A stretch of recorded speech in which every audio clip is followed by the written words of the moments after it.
internet slang. Is it just me, or are those getting worse as time goes on? Because every time when I hear someone use them unironically, I would assume their IQ is room temperature level at max. Maybe I'm becoming a certified Gramps, I don't know. Anyway, today we're talking about the worst internet slang. Let's not waste any more time, and let's begin. I don't think it's a weird thing to say that gender wars are genuinely stupid. Everyone past kindergarten would agree with that. Because while most of us have left that shit behind once we stop wearing a diaper, there are still grown adults that are still in their men versus women mentality, always bring up genders in unrelated posts. And you'd think it's stuff like, men are this, women are that, right? Sometimes that's true. Other times they'll get creative with their insults, and one of the stuff they came up with is Foid and Moid. Here's the internet's definition of a Foid. Foid is an internet slang term that acts as an abbreviation for femoid. It is primarily a derogatory and dehumanizing term used in online incel and hyper-misogynistic subcultures to refer to women. Damn. Even the internet calls these people using it a bunch of sexless creatures. That's rough. So, once those losers came up with that term, their female counterparts decided to retaliate and come up with Moid. It was exactly the same, but just menoids. So, now that you're on social media, chances are that you'll come across posts like, woman ends up in a car accident, woman gets killed by a man gets killed by a woman, man gets eaten by an alligator. Obviously, these are awful stuff to read, right? But apparently there are some matters which are much more important than the fallen victims, because instead of acknowledging them, we'll see people fighting each other. Think of this for a second. You die in the most gruesome way imaginable. There's a post talking about you, and especially your demise. But that same post isn't even about you anymore. It turns into a war zone where grown men and women call each other Moid, Foid, and Incel. It kind of reminds me of that one SpongeBob episode where SpongeBob and Patrick were insulting each other with pink and holes. Holes! Conehead! Yellow! Pink! Because who the hell comes up with these insults? They make even less sense than the childish stuff these two were hurling around. And making no sense is a common theme in this video. Because next up we have... Larp is short for live action roleplay. For anyone living under a rock, or anyone who actually has a job to worry about, that doesn't really say much, does it? But in short, it's someone that pretends they're into something. A perfect example of a LARP is me. Because I am LARPing the hell out of this video, acting like I understand whatever the chronically online generation is talking about. But in reality, I am writing this script with a dictionary next to me. Some of you guys genuinely communicate in Morse code, I can't lie. That said, people call everything a LARP nowadays. Hypocritical of me to say because I unironically used LARP before. But hey, after a heavy dose of self-reflection, I've learned that I made a severe lapse in my judgment.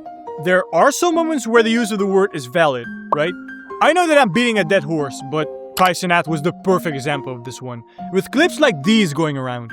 Change, it makes it obvious the two most common cues. It's been a minute, cause Okay, name 3 characters. Lofi. Holy shit. Are you fucking kidding? As I said, valid. But now when you want to do anything at this point, you're a LARP. Wearing a leather jacket, you're LARPing a biker. Wearing merchandise, you're LARPing a fan. Wearing nothing, you're LARPing a porn star. And it isn't a clothing exclusive thing either, because people made it damn near impossible to join fandoms nowadays. The best example is anime. If you like anime, you're an anime fan. It's as simple as that. If you don't like certain stuff within anime, you're an anime fan that doesn't like certain stuff within anime. That's simple too, right? Well, apparently no, you're a LARP. I even got a few accusations of my own because I don't jerk off to child-looking characters. I honestly have no idea how widespread this word is anymore. I'm not much on the internet lately, so I might be fighting ghosts for all I know. So, we all know how bad moderation is on, well, pretty much every platform out there. Not allowing the usual stuff like... And let's not forget, I think I've discussed you with the foul mouth of mine, which means it's probably for the best that these words aren't allowed. But then we have other stuff that make absolutely no sense on why they are banned. Stuff like murdered, killed, and other words used to discuss tragedy, which led up to people getting creative, and so Unalived was born.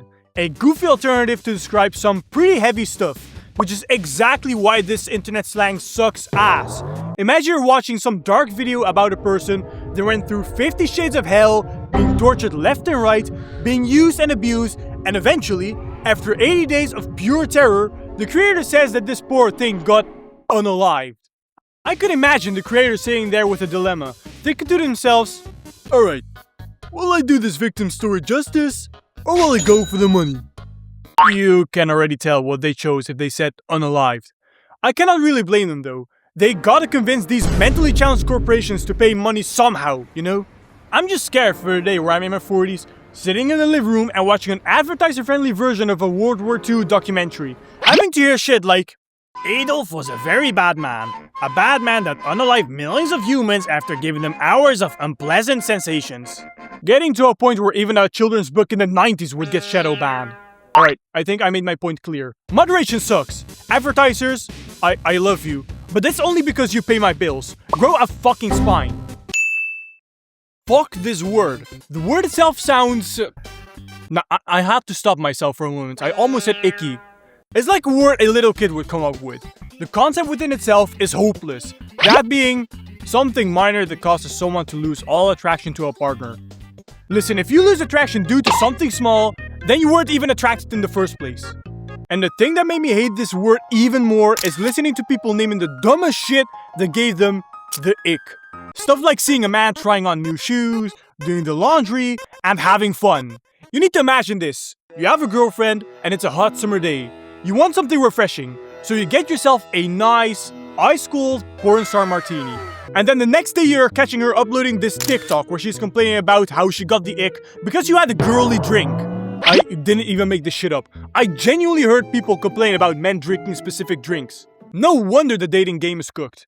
People are looking at every potential partner with a microscope, trying to look for the smallest shit and seeing that as kind of a red flag or something.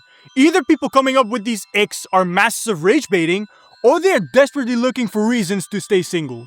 I have different categories for slang, and this one falls into the annoying Gen Z girl type of slang, alongside shit like, That's not.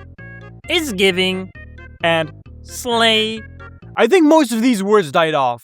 Or at least I'm praying that they did. No joke, if someone used these words unironically, I'd start foaming from the mouth. So, if we're talking about getting a massive ick, it's words like these that do the trick. Even though I use that shit as a joke, it still hurts me to my core that I used it, so it's time to end it right here. So anyway, that was it for today.